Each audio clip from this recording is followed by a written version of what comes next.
hearts know we're built to win. In unity we find our might. Our spirits soar reaching new heights. Believing in the power of we. Together we're wild and free. Together we rise above the clouds. Voices loud, we're never coming down. Join the fight, we'll shine with pride. Together forever we rise.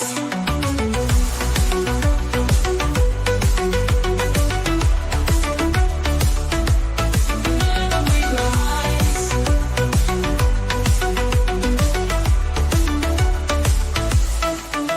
In unity we find our might. Our spirits soar reaching new heights. Believing in the power of we. Together we're wild and free. Together we rise above the clouds. Voices loud, we're never coming down. Join the fight, we'll shine with pride. Together forever. All right. Hello, everyone, and welcome to a brand new episode of the Strategy Shifts podcast. I'm really excited about today's session. We're going to cover some really interesting things. Start first with this really what I'll call profound question about being a leader and being an effective leader. Because today's podcast or episode is specifically titled Strengths and Frictions, the Impact of Team Alignment on Performance. So the first question is, as a leader, how often do you pause to consider the hidden strengths and frictions within your team? Strengths are the things that you're so good at, and the frictions are kind of like I'll call the handbrake that's just holding your car from going forward. You take off and you realize you left the handbrake on. Could these unseen dynamics be the very things that are holding back your ability to drive further and faster, that are derailing your organization's success? That's what we're going to talk about today. We're going to get into details. We're going to see a case study. So specifically today, we're going to talk about this in the Strategy Shift podcast. Let me tell you about the Strategy Shift podcast, just so you know you're in the right place and that you're going to get some real value out of this. The Strategy Shift podcast is focused on shifting teams into strategic alignment for peak performance. The analogy here is just like a high-performance car needs to be finely tuned to handle each shift on the racetrack. Teams need alignment. Leadership needs alignment to perform at its best. I'll tell you, I have as a hobby racing cars on the racetrack. It's something that I absolutely love. But if that car is not in good condition, it's not tuned properly, I can't perform at its best. So having that alignment of the wheels, alignment of the engine, alignment of the gear shift, the steering wheel, all those things need to be perfectly melded together to perform at its highest potential. And that's what this podcast is that analogy between performance and your team's alignment.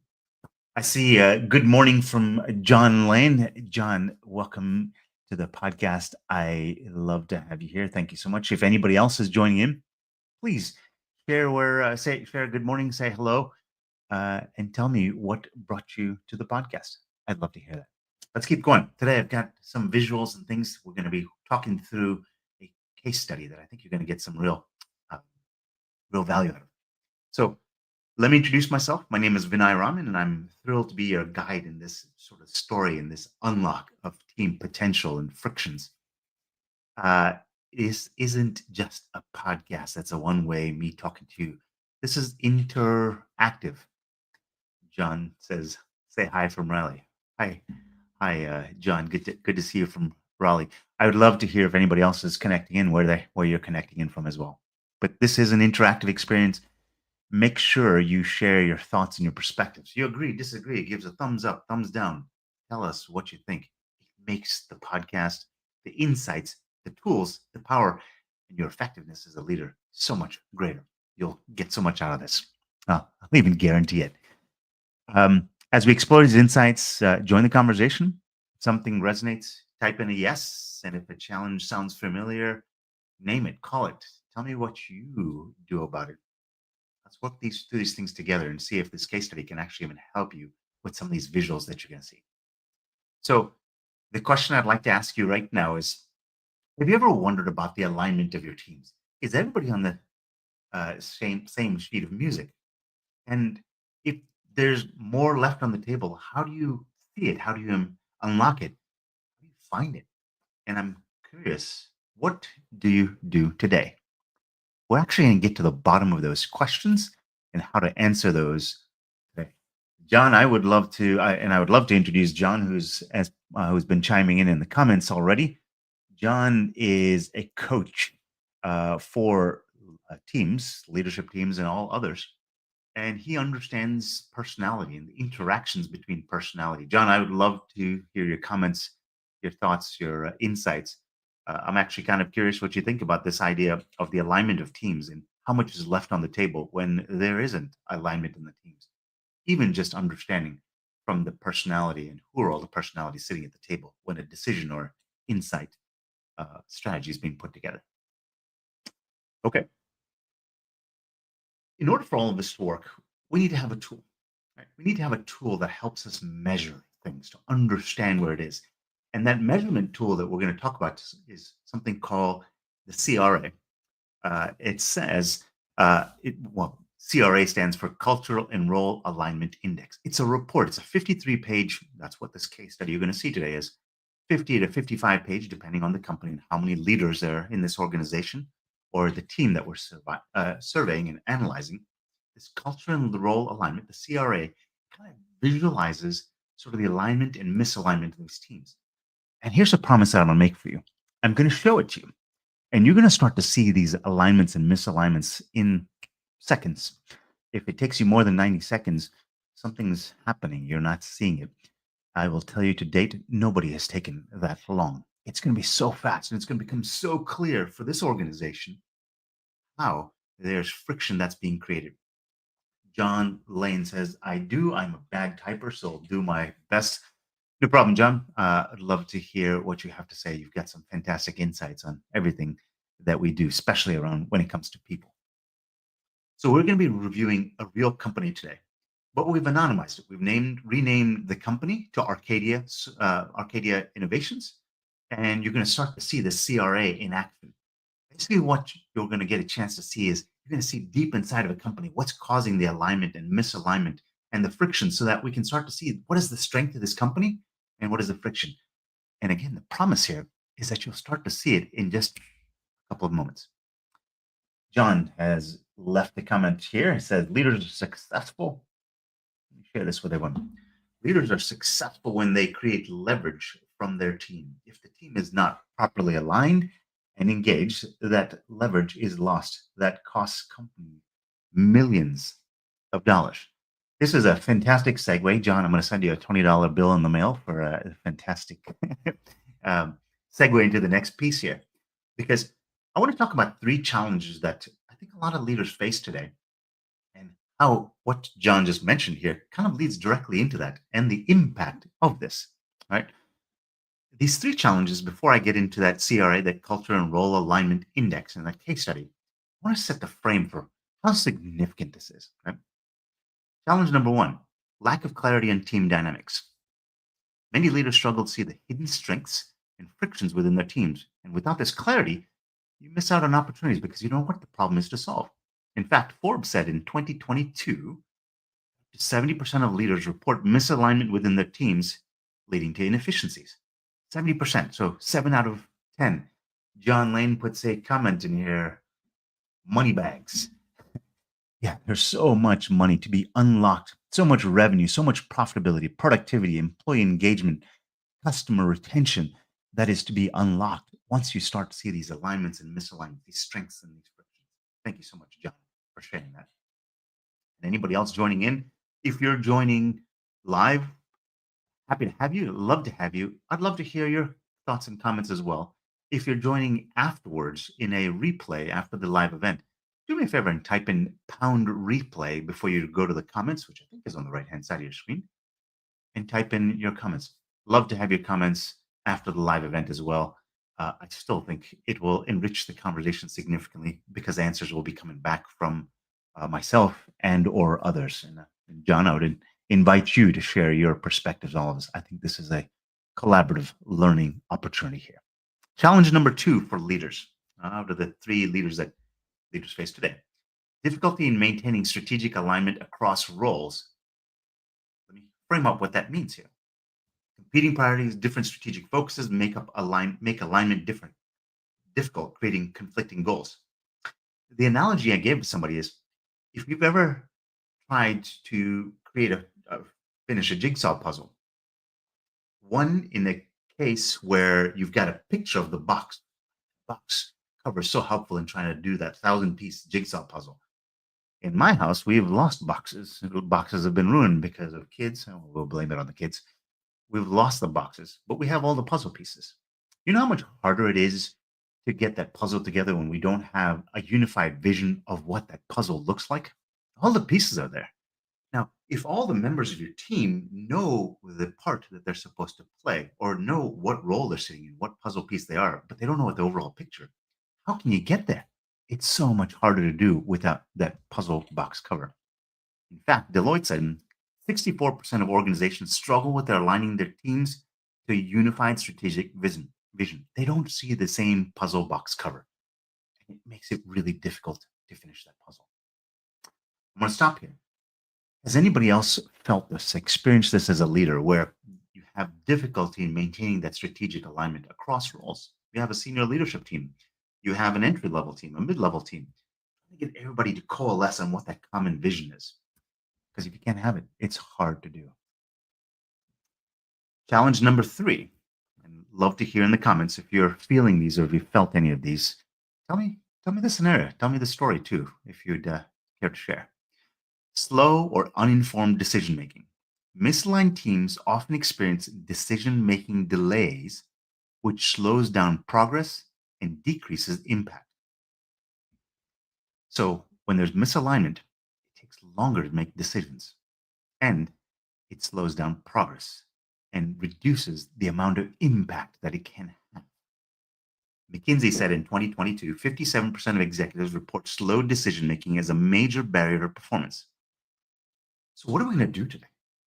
We're going to talk about a case study of a company where you're going to find this lack of clarity in team dynamics, this difficulty in maintaining strategic alignment across the roles, and slow or uninformed decision-making. And you can see the stats that we've been talking about here.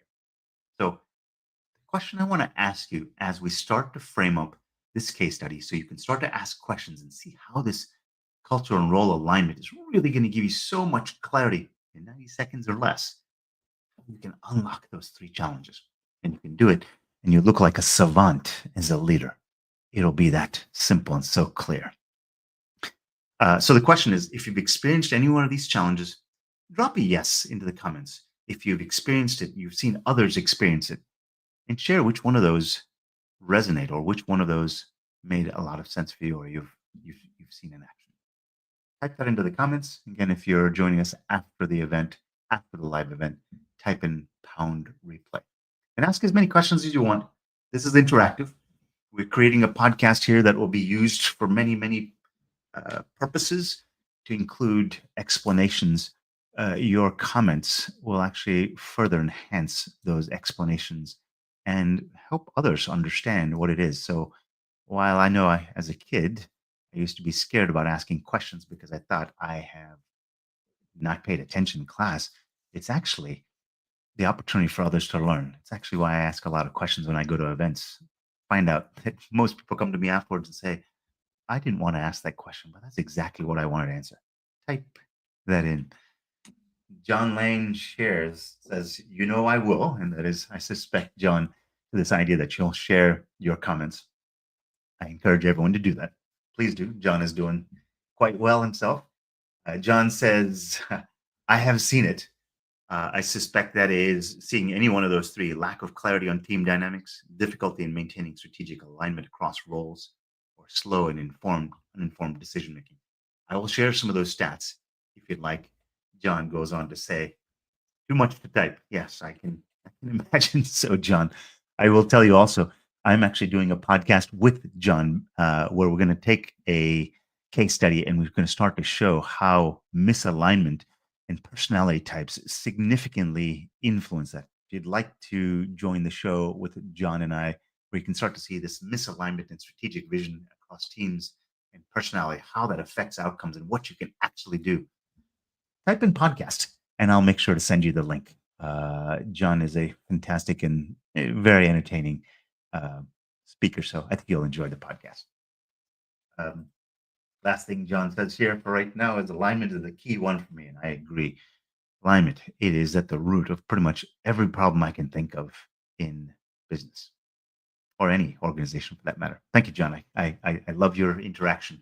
And again, encourage everyone else to type in their comments. So let's talk about this cultural role alignment, what it's going to do and what you're going to start to do, what you're going to start to see. You're going to start to see clarity on team dynamics. How is everybody aligned? Are they all pointed in different directions? Is that left wheel going left on the car and the right wheel going right? Well, how do we get them aligned, right? How do we enhance that strategic alignment, making sure that not only is everybody going in the right direction, but they understand why they're going in that direction so we can achieve greater results and greater unity and effectiveness in how we move forward and improve decision making. You're going to start to see how you're going to make better decisions faster because of this. A couple of stats I'm going to share with you. McKinsey said misaligned leadership can reduce revenue growth by 14%. If you flip that around, when you get aligned, you're going to increase your revenue growth, maybe as much as 14%, just by getting them to see the same picture. Deloitte said in 2021, aligned teams experienced 21% higher profitability. For every dollar that you put in the bank account, you're going to get 21 cents more because you find this alignment. That's what we're going to show you here today. And the last thing McKinsey says is that well-aligned teams complete projects 20% faster. It's going to cost you 20% less to do it. If these aren't compelling stats, I don't know what is. Great. I'd love to hear any questions because we're going to start to talk about the case study now. So the first thing I'm going to do is I'm going to share my screen. I'm going to show you this case study. You are more than welcome to have a copy of this case study. All I will ask is if you go to the comments and type in case study, right? Just put it in quotes for me so that I know that you're typing in specifically because you want the case study. I will send you the PDF. Take a look at it. If you've got questions, I'd be more than happy to answer. But I think you'll find that this case study is going to be really, really useful. We're in the limited amount of time that we have here. We're only going to cover a small little snapshot of it. So let me share my screen here and let's get into these visuals. All right.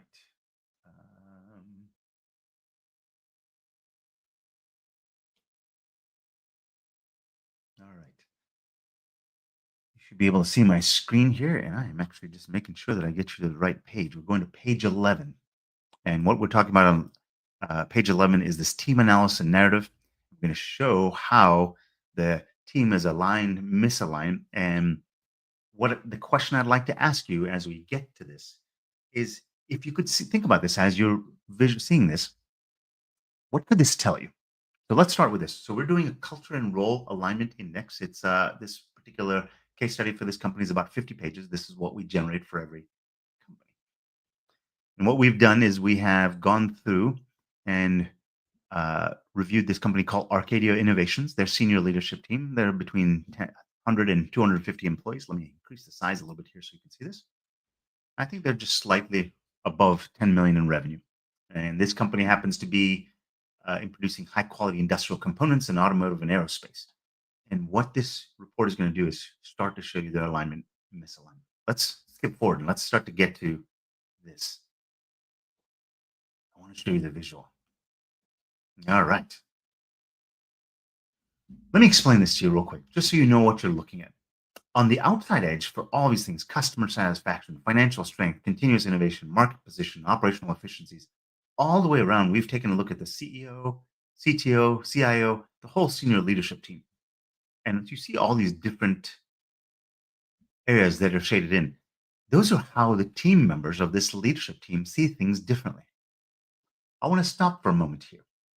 If you look at each one of those different shaded areas, outside is strong confidence in that particular axis. So financial strength, in this case, I believe is August Reinhardt, which is the chief information officer. Okay. Here is this orangish color and agility, strong for the chief marketing officer. But as you get to the center, That's a low score, low confidence. Okay. Can you see how aligned this team is? This black area tells you what is that shared reality, the average of everybody in each one of these dimensions. They have more confidence as a team here on agility, more confidence in communication effectiveness, less confidence in technology utilization. I want to stop for a moment here. Looking at this visual, can you see how aligned this team is? This is at 90 seconds.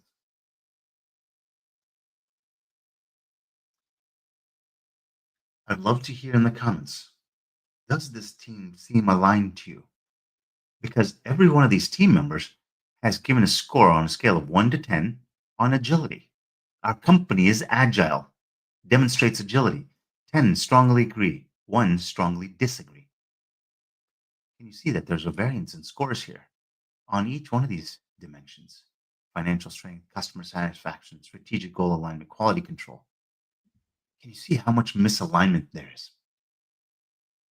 If they were all completely aligned, they would all have the exact same score. They see it differently.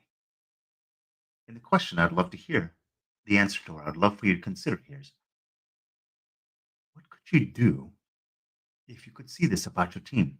Because this process takes about 3 minutes to do this. All right, I'm going to stop sharing for a moment here because I'd love to hear a little bit of what people are thinking. Because when you start to think about identifying those team dynamics, and you can start to see that the chief marketing officer thinks something is a very, very high level of confidence there on innovation, for example. But the chief operations officer sees that innovation is very, very low for that company.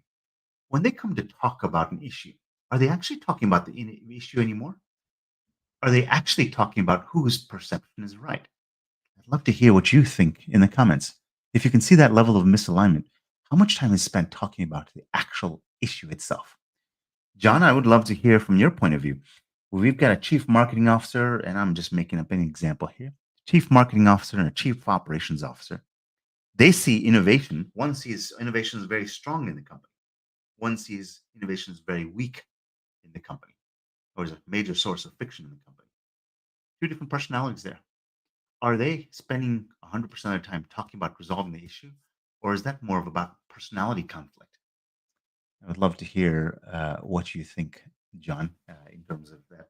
I'd love to hear what others think as well. And again, if you're joining after the live episode, please type in pound replay in your comment. Would love to hear that. Because the next thing I want to do, 1 second, I want to read what John has written here.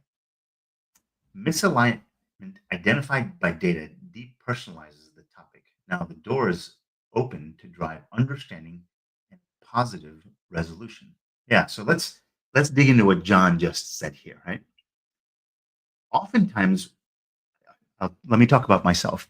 I don't want to go into a situation that's going to cause conflict, or potentially cause conflict. That was something that I've naturally shied away from because I'm like a person who likes to get people to coalesce or collaborate on a topic as opposed to create friction and fracture. So this idea of being able to say, let's depersonalize things. It's not about the CMO. It's not about the chief operations officer being right or wrong so much as this is their perspective, how they see things. Now we're talking in an unbiased way about here's what you see. Here's the perspective from which you see. Here's the perspective from which you see. What is the right perspective? That's a better question. John goes on to say, interpretation of alignment is not always right. So having the conversation that is not accusatory is a good step. John's typing that in right as I'm saying it. I agree. It depersonalizes it and says, what is the problem here that we need to solve? It's not your problem. It's not your problem. As an organization, we have a disconnect in how we see the problem to solve. If you don't know what the problem is, how can you solve it? Right? And I believe, John, that's what you're saying. Again, would encourage any others to share what they see as well if they're seeing the same sort of thing. Okay. Because I want to start to talk about this next thing, this visual of interpersonal or team dynamics. What you're going to see is a visual that reveals the specific frictions within Arcadia Innovations, this company, especially in communication, innovation, and how it impacts the overall team dynamics, right? We're going to talk about these two people who see things specifically different. And if they see things differently, there's going to be a communication gap because they're talking about different problems. They see a problem from this perspective, they see a problem from this perspective. And if they see different problems, how can they solve the real problem? This gives us the opportunity to do that. And I want to bring this back a little bit to the title of the episode, Identifying Strengths and Frictions and the Impact of Team Alignment. We're starting to see people in these visuals. If you saw, it took less than 90 seconds to see that. You can see the difference in how these people are looking at things. They can't solve the right problem. How can you move forward? The analogy I'll use here, back to the car. Left wheel is driving left and the right wheel is driving right. It doesn't matter how much power you have. Your those wheels are driving in different directions because they see different problems. And as a result, no matter how much power you apply, whether it's an electric vehicle, a jet powered vehicle, a gas engine vehicle, you're wasting a lot of power trying to move forward because they're trying to drive in different ways. You might even just rip the car apart because they're pushing so hard in different directions. So let's go take a look at another visual. And this is on page 32 of our case study. I'm going to share with you in a second here.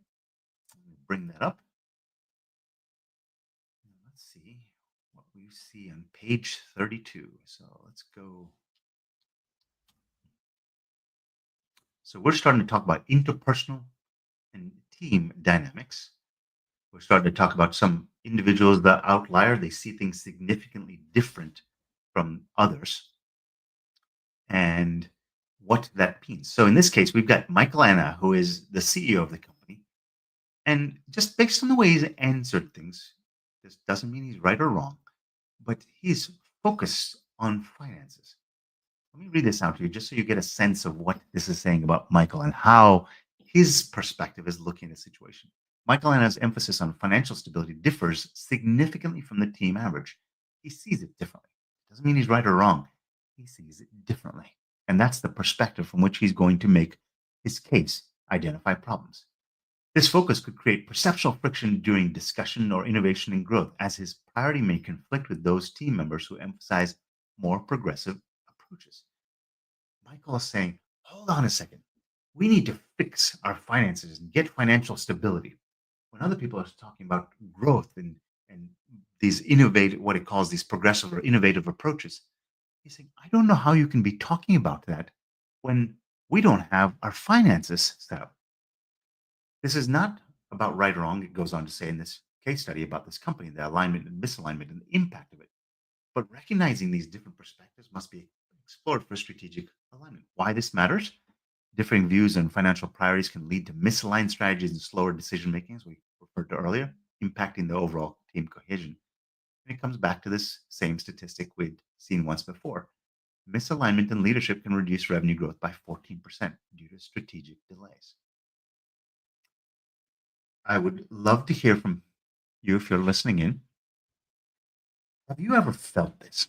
I don't want to say that you've necessarily been able to put your finger on it, but have you ever felt this? That there's conversations maybe happening, but other people at the conversation. You've gone in an offsite, and people may get into a conversation, maybe even a heated conversation, strong debate, and why? Because they see the same problem differently. From I'm looking at it from the left side. John might be looking at it from the right side. But if I'm looking at it from the left side or the right side, it depends on which side the sun is on, whether I see the light or whether I see the dark. Neither one is right or wrong. We just see it from a different perspective. This case study goes on to highlight Dylan Petrovic, who is the chief technology officer. He sees things differently. He's an innovative visionary in that CTO role, the chief technology officer role. He's got a focus on continuous innovation, which is more pronounced than the average. This causes friction in resource discussions where operational efficiency and financial caution are prioritized. Can you see how he was going to conflict with Michael here? Because he's saying, look, we've got this opportunity to seize this right here. We take this big step and it's going to pay gigantic dividends for us. Meanwhile, over here, we have Michael who's saying, whoa, slow down. Let's get our ducks in a row first. Let's make sure that our financial basis is right. Well, who is right? Do we always get our ducks in a row first? Or do we go see some benefits and opportunities? Which one is right? It's a balance, isn't it? It's not about whether who is right. It's rather, what is that balance for us as an organization? By seeing this misalignment between the two, you can find that balance point. And what is that threshold for balance? This is what I love, why I love what John does in kind of collaboration together with understanding personalities. You can start to see, how does Dylan communicate? How does he think? How does he receive things that are happening? And how does Michael communicate, receive things, understand things, speak? Because that starts to show you why they're seeing things from the perspective that they do, so they can communicate to find that middle ground. I want to stop sharing here in a moment. I want to just make this one last point here about why this matters. Innovation driven perspectives can clash with operational priorities, can cause delays, strategic consensus, affecting project milestones and resource allocation. And the impact of this, Project Management Institute said in 2022, teams with a misaligned innovation strategy report up to 32% decrease in project success rates. Success rates. One third of them don't work because of the misalignment. Holy moly, these are big numbers. And it takes you 90 seconds to see it now. I'm going to show you how to do that in a little bit here.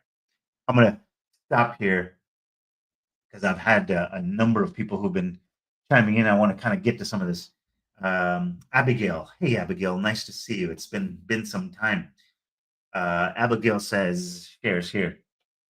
Team alignment fosters clear communication, shared goals, and collaboration, which directly enhances performance. Agreed. When team members are on the same page, they work more efficiently, make better decisions, and can adapt to challenges quickly. I'm going to choose one more word I'd like to put in there. I've found a lot of people use this word efficiently, right? Efficiency is about doing the thing right. What misalignment and alignment, by seeing those things, it actually allows another word to occur. I'm going to be very intentional in using this word. It allows you to be effective. Effective is about doing the right thing. If you're walking down the street, the right thing is to keep walking in the same direction, because you're going to get, that's where you're going, right? That's where you're headed. But you see a child's toy roll into the street. The right thing to do is run into the street and make sure that the kid doesn't get hit by running into the street by not paying attention. Effective is doing the right thing. Efficient is doing the thing that you've been doing all this time and continuing to do it the right way. So, Abigail, I love what you said here, because we're saying when team members are on the same page, they work more efficiently. That's right. They keep doing the right thing, but it also gives them the opportunity to make better decisions. What is the right thing to do now? Right? And that can adapt to challenges quickly. Perfect. Right? This synergy boosts productivity, innovation, and overall success in achieving organizational objectives. Kudos, Abigail. Right on the money. John chimes in to that and says, Abigail, very true. That's exactly what I mean by creating leverage. Yeah, think about this. In less than a couple of seconds here, you saw the visuals for an individual and you were able to see how we can start to build alignment or see their misalignment with somebody else. So we've talked about this idea of the team analysis and what is the whole team seeing. You saw that graph that's got all these different people looking in different directions, right? Then we started to say, these two different graphs, how do these people see things differently in their perspective? And we started to see, if they're seeing things, one person's got a financial focus. We need to focus on that first. And the other person says, no, we need to seize opportunities to make big, bold reaches into the future. They are seeing things differently. But what you said, Abigail, and what you're saying, John, is this idea of making better decisions, making that effective decision, right? What is the right step for us to make? We can start to see that together. So we now bring you to the case study that talks about a SWOT analysis. And if you're not familiar with a SWOT analysis, it's a matrix. It's a 2x2 matrix: strength, weakness, opportunity, threat. And I don't know if I have it transposed in what I'm going to show you here. So on page 36 of this case study, again, if you'd like to see the case study, type in quotes, case study, and I will make sure I send you the PDF so you can take your time to review through it. It's really, really powerful. We can only touch a little bit of it here. We're going to outline Arcadia's top 3 areas needing immediate attention based on this alignment and misalignment, all these teams, all the team dynamics, all of them having their personalities and their different beliefs of what should happen with the company here. We're going to do a SWOT analysis showing communication, financial structuring, and innovation. how do we address those three things to make, because those are the lowest hanging fruit for this organization, to move them forward more effectively? Because that misalignment is like towing a boat anchor behind your car as you drive down the road. Thank you, John and Abigail. I'd love to hear your thoughts. Again, anybody else who's joining in, if you're joining live, please go ahead and type in your comments. If you're joining after the live episode, please type in pound replay so I know to respond to you. So, what I'd like you to think about is I show you this on page 36 here, this SWOT analysis, strength, weakness, and opportunity and threat analysis, this matrix. If these were your top priorities, where would you start? Please share your thought in the comments. Let me share my screen again here.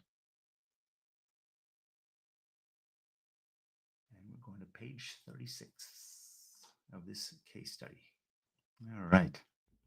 So we've got people dynamics, interpersonal dynamics, and now we're going to start to go to the SWOT analysis. I'll make this a little bit bigger for you in a second here. So SWOT stands for strength, weakness, opportunity, threat. Okay. Strength, weakness, across the top, opportunity, threat, 2x2 matrix. And what it says, their opportunity, strength, right?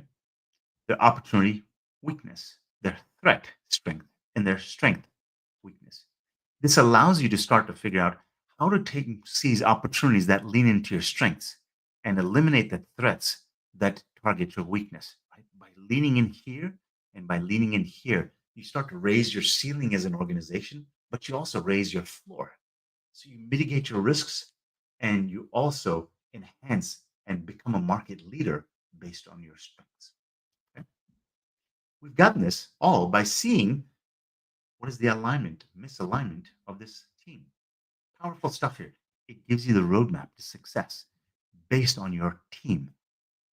Again, this whole thing takes minutes, not hours, days, weeks, months, and whole years. So here's the top three things to address based on the whole team. And again, I'll share the case study if you'd like to share, so you can see how this all comes together and how how we follow the methodology to build this. And I'd love to hear comments from everyone based on what they're hearing here, what they're feeling. Does this sound right? Does it feel right? Does this feel like it would create more clarity for you in your organization if you could have this level of insight? Okay.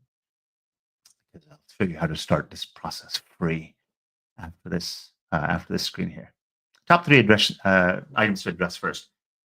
Address communication gaps. Improving communication will foster better collaboration, support cohesive strategies, enhance responsiveness to new market ventures, reducing misalignment impacts.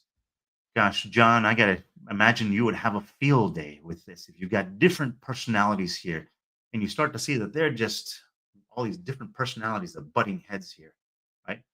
Why are they butting heads? Why are they not able to communicate, not efficiently, but effectively with each other? Because they're seeing things differently. Now they can start to coalesce around what is that shared reality or middle ground that they can all agree to, right? How do they get to that middle ground?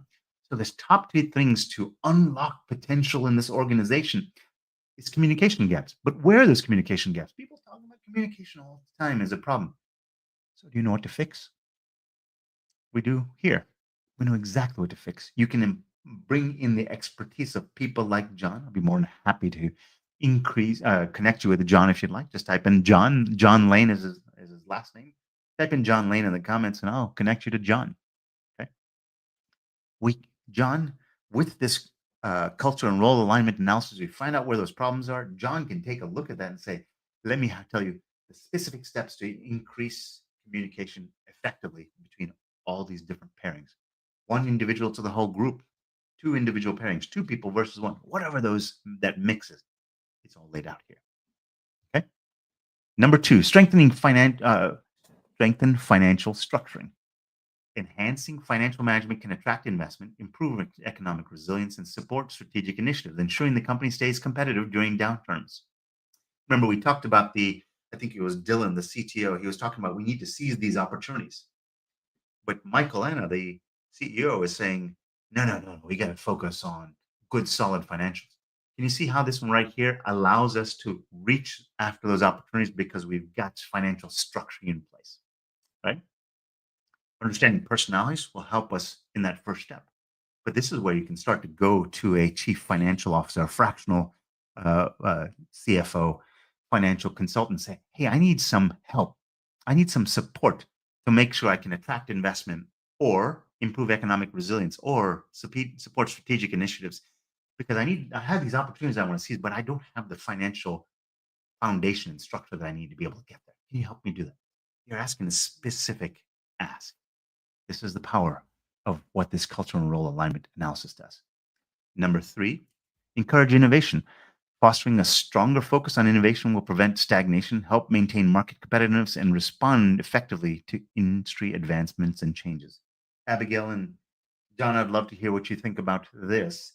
But there was a book that was written back in the 80s called Blue Ocean Strategy. And it's this idea of you're so far ahead of everyone else that they're just trying to keep up with you and constantly trying to understand, but they can't see the picture as big as you can because you're so many steps ahead of them. It's why a lot of people love Apple, even though they're a computer company, just like Google or Dell or Microsoft. It's because the way Apple thinks is so far into the future where people are emotionally involved in that company, not in the technology, because so many others compete just on technology, right? So you have this opportunity to start to become a class leader, become a market leader, unlock your unique strengths as an organization. And that is the opportunity. And this gives you the insight as to how to unlock that. I'm going to stop here. Again, if you'd like to see this case study, get a copy of this, or even start your own journey to getting a case study like this for your organization, your company, for-profit, nonprofit, governmental, doesn't matter.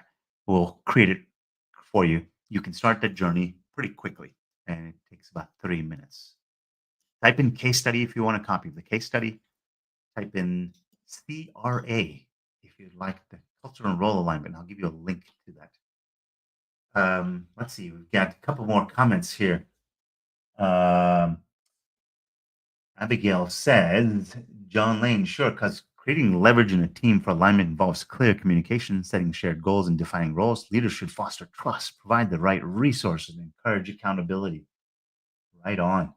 Regular feedback and collaboration also ensure that everyone stays focused and committed, driving collective efforts towards the team objectives. Well said, Abigail. And now with these visuals, it can flavor how we have these communications to become very effective. John goes on to say traits often align with roles, create communication silos as well as functional silos.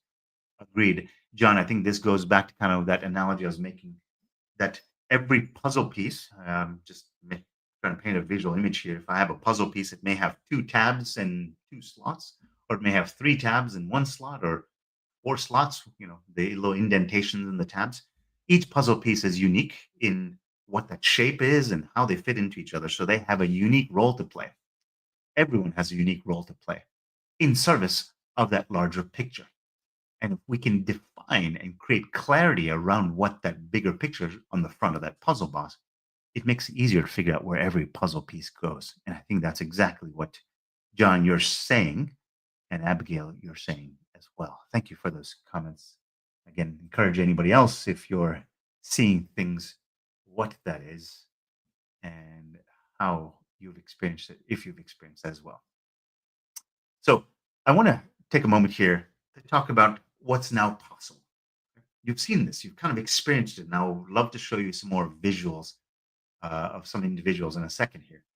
And I'm going to show you individuals so you can kind of see each individual and how they align with the team, because I think that's going to be powerful as well.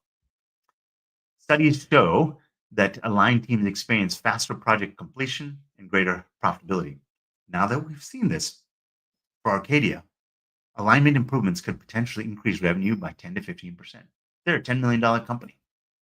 10%, 15% increase in alignment, alignment improvements could potentially increase their revenue by 10 to 15%. $10 million company that can unlock another $1 million to $1.5 million just by finding alignment. Powerful, right? And that's on page 45. I'm not going to share that screen with you because I will go to some graphics in a moment here. So the question is for the audience, what kind of alignment what does this kind of alignment mean for your organization? Would you be interested in getting a 10 to 15% revenue boost just by getting all these people together?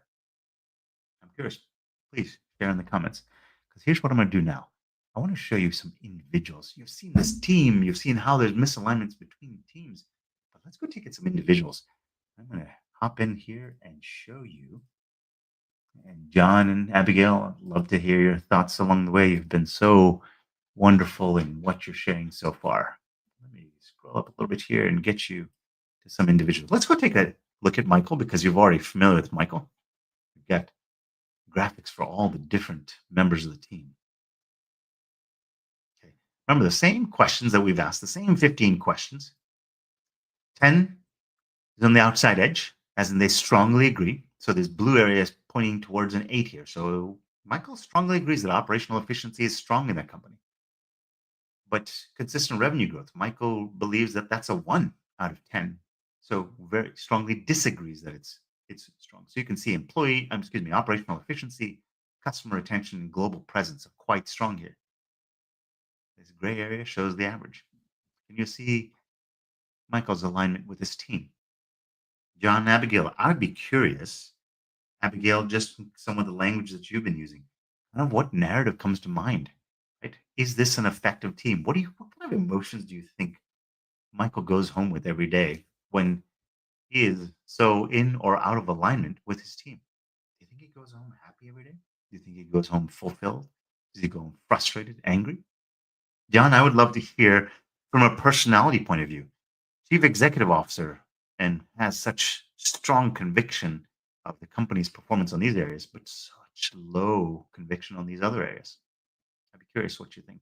I'd love to hear from anybody else who's joining in.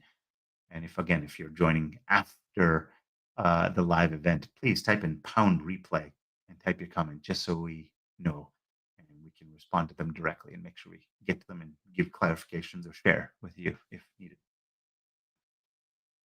All right, I'm going to show you what this case study shares is that for Michael Anna, strengths are strong operational alignment, strategic global presence, adaptable market shifts, frictions of low revenue growth, weak financial structuring, limited innovative practices, and significant misalignments. This is with the team, consistent revenue growth, financial strength, agility, communication effectiveness, and global presence. All right. We saw how Dylan and Michael you saw Michael was over kind of biased towards this direction. That's kind of where more of his strengths are. You can see Dylan is almost the opposite of that, sees agility and quality control and continuous innovation as some of their strengths. You can start to see how he also differs from the team. I would love to hear Abigail and John or anybody else who's joining in. Here is the chief information officer, yet again, slightly different. I want to stop here for just a moment because I'd love to hear what you're thinking. What do you think is the narrative of this company? Do you think this is an enjoyable place to work? Do you think they enjoy working together? Could they enjoy working together? Could they be a great place to work? I'll give you a couple moments to consider that. Because the question I want to ask you now is by seeing this, do you see how it creates some clarity as to how you can create that environment for a wonderful place to work? A place where you're well supported, your opinion is heard, your perspective is of value, and adds to the overall movement effectively of that organization. Please share in the comments. I'd love to hear what you're feeling, what you're thinking, and how this really is about the perception and the feeling of each one of these individuals. I'm going to stop sharing here. And I'm going to come back. All right, share a couple of things here. John Lane says yes, and John Lane says frustration. Holy moly, I think that is right. There's got to be, when there's so much misalignment. Talk about my spouse and myself. There are times she's asked me to do some things, and I did something that was not what she was thinking, even though we both could make the case that we both said the same language or understood the same language, but the way we approached it was different. Misalignment with my kids. How do you clean your room? I told them, hey, clean up your room, kiddos. Pick up all the stuff that you have on the floor, or all the stuff, the clothes that are on the floor. And I come back 5 minutes later, and I've used this analogy before. I come back and it's all piled up on a chair. That's not what I meant by clean your room. I meant fold the stuff up and put it away, or put it in the hamper, put it into the laundry room. They thought it was just literally pick it up off the floor. Now, who's right or wrong? Before I used to get quite upset with them because I was right. Yeah, but I never told them in detail that they understood. This is what we see here, right? John says, depends on what the CEO traits are. Hard to answer. Agreed. I'm giving you a little bit, there's a little difficulty here without much more context. And I think the case study could give that to you.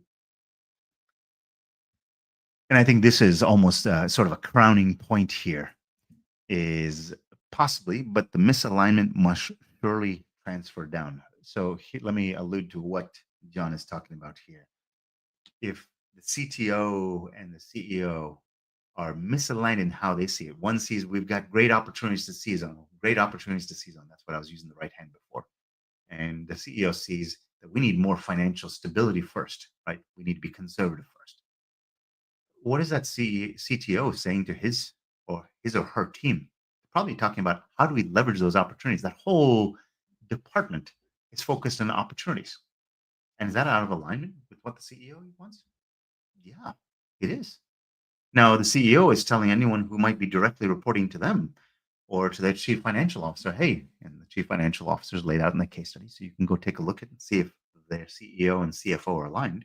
But that CEO might be saying to the chief financial officer, the chief financial officer and their whole financial operations team might be saying, slow things down. We need to make sure that everything is very nice and neat and buttoned down, and we need to be able to ensure returns on investment for all things that we do. Is that creating a boat anchor for this technology department who is trying to capture things and says, hey, we need to start to spend, we need to invest in tools, we need to invest in software, and invest in systems, AI, so that we can become better at what we do? There's frustration that's going to start to occur across the organization. John, very insightful comment there. So I want to wrap things up. We've got a couple more minutes here. There was a lot there. Spent a lot of times. Abigail and John, thank you so much for sharing your insights. I would love to hear from you or anybody else who's been listening in. Again, if you're listening after the live event, type in pound replay. Love to hear what you have to say as well. But type in for me new perspective or new insight that you're able to get by seeing these misalignment, but individuals by the team. What can you see now? What is possible now because you're able to see that? Share that for me in the comments. Was this useful to be able to see that, to be able to see it so quickly, what that team looks like? Will that change the way you ask questions, the way you talk with your team and try to align your team? Abigail chimes in. I think this will depend on the CEO traits, and I think you're absolutely right as well. I don't think I gave enough detail there. If you want to see the Arcadia case study, I'm going to type it in. Want the case study? Type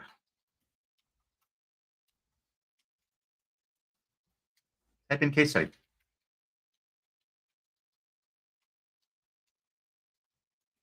And I'll more happy to send that to you.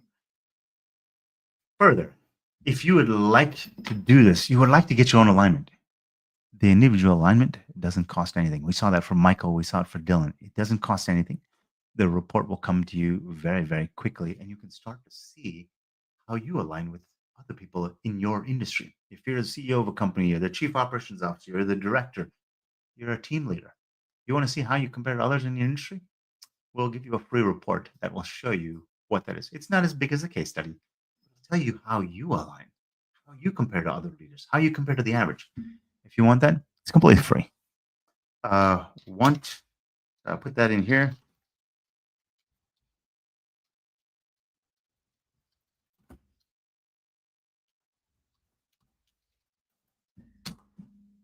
Type in CRA into the comments, and I will send you the link to the CRA, the culture and role alignment. It's the basis for all the visuals that you saw throughout the course of this whole presentation. Individuals level, and you also saw the team level. You saw the alignments, the misalignments, showing the differences between perspectives, how different pairs or groupings saw things. It all started from that little diagnostic called the culture and role alignment diagnostic.